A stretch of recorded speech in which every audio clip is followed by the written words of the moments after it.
और discount received.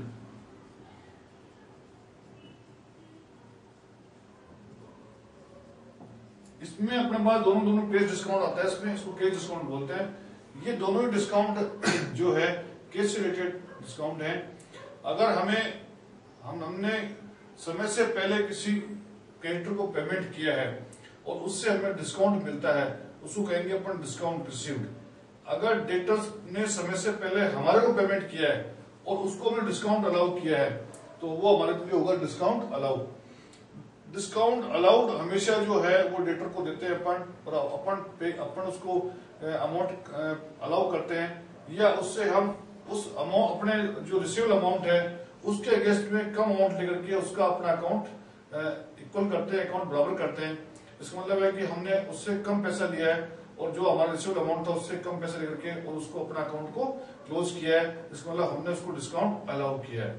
ऐसा ही discount receive की बात आती है कि हमारे क्रेडिटर को अपन ने पेमेंट किया है, अर्ली पेमेंट किया है, जो उसको ड्यू टाइम था उससे पहले पेमेंट किया है। डिस्काउंट हमेशा जो मिलता है या अलाउ करते हैं वो होता है अर्ली पेमेंट पे। हमने जो टाइम पीरियड ड्यू था उससे पहले पेमेंट किया, इसलिए हमको डिस्काउंट मिला। अगर हमारे कस्टमर ने या हमारे डेटर्स ने हमको जो उसका टाइम पीरियड था जिस समय तक उसको पेमेंट करना था उससे पहले समय में उसने पेमेंट कर दिया, इसलिए उसको डिस्काउंट अलाउ करते हैं। तो ये हमारे पास डिस्काउंट अलाउ और डिस्काउंट रिसीव की स्थिति है। डिस्काउंट अलाउ है तो पीरियड का डेबिट साइड में आएगा, डिस्काउंट रिसीव है तो पीरियड का क्रेडिट साइड में उसको अपन लिखेंगे। एक आता है रिबेट। आजकल कंपनी बहुत सी रिबेट जारी करती है और ये सब रिबेट होती है, ये एक फिक्स सेल अमाउंट पे होती है। जैसे अगर आपको 5,000 तक की परचेसिंग करेंगे, नो रिबेट। 5,000 से ऊपर जो परचेसिंग आपने की तो आपको रिबेट मिलेगी। तो इस तरह की स्थितियां होती हैं। अब जो कस्टमर होता है वो कई बार एक साथ 5,000 से ऊपर की अगर परचेसिंग कर लेता है और कई बार टुकड़ों में वो परचेसिंग करता है। जब लास्ट बार वो परचेसिंग करता है तब वो कहता है साहब मेरी जो परचेसिंग है आपके यहाँ से वो 5,000 से ऊपर हो गई, मैंने कल एक बिल माल परचेज किया, आज मैंने परचेज कर लिया, दोनों बिल मिलाकर के मेरे 5,000 से ऊपर का परचेसिंग हो गया। तो उस स्थिति में उस कस्टमर को हम रिबेट देते हैं, क्योंकि अपना जो कंडीशन है कि 5,000 ज्यादा की सेल जो होगी या ज्यादा परचेसिंग करेगा उसको हम रिबेट देंगे। अगर 2-3 बिल मिला करके या एक ही पीरियड में या आसपास पीरियड में एक से ज्यादा उसने परचेसिंग कर ली है और ग्रोस अमाउंट हमारा जो अपन तय कर रखा है 5,000 से ऊपर का होगा तो रिबेट देंगे। 5,000 से ऊपर ज्यादा हो गया तो रिबेट उसको देनी पड़ेगी।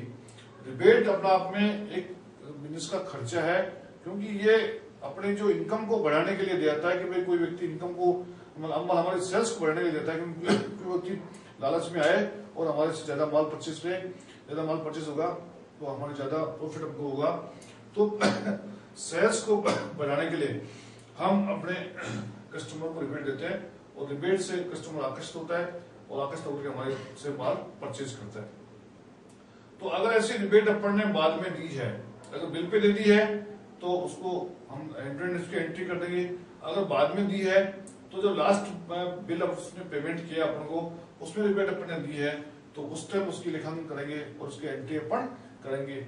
रिबेट जो देते हैं अपन हमेशा हमारे लिए लॉस है, और लॉस जो भी होते हैं उसको अपन पेन लगाउंट डेबिट साइड में शो करते हैं, वहां पे उसको अपन लिखते हैं। इस तरह से अब आता है bad debts, bad and doubtful debts.